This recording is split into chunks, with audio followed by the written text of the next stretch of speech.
This is you. You've just killed someone. Again. This is what, the 5th time this week? Not for money, not for revenge.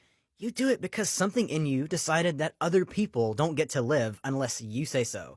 The room is dark. The carpet's stained with so many people's blood that you lost count. You have human heads in the fridge and hands in the freezer, and in the distance you can see police lights coming for you. You're a serial killer. And on paper, that sounds kinda cool, like you're the apex predator. But let me tell you one thing. Being a serial killer is anything but cool. Not all serial killers are the same. They come in all different shapes and sizes. The only common thing they share is that they are all psychopaths. Ted Bundy was one of the most famous serial killers from the years 1974 to 1978. He has 30 plus confirmed kills, but it's rumored that that number could be as high as 100 plus. His weapons of choice were a crowbar, and he used blunt trauma, or strangulation usually, to end his victims' lives.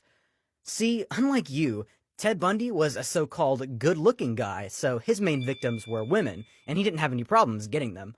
His main move was pretending to be injured. Maybe his arm was in a sling or something, then asking women for help. When they leaned in, boom! Crowbar to the head. Then he dragged them into his car.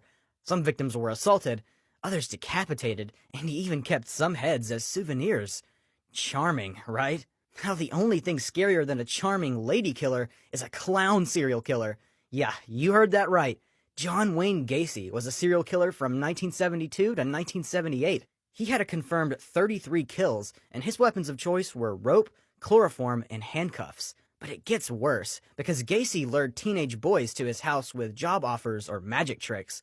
Once they were in, he'd handcuff them as part of his act, then choke them using a rope and a stick, tightening it slowly until they stopped breathing. His basement, full of corpses, a literal crawl space of horrors.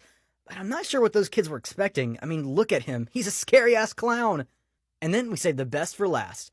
Louis Garavito confessed to killing over 190 people, but police think this number could be as high as 300. He lured victims with gifts or promises of work, then tortured and murdered them, often using knives and blunt force. Bodies were found with hands and feet bound, showing signs of suffering. Oh, and by the way, he was only sentenced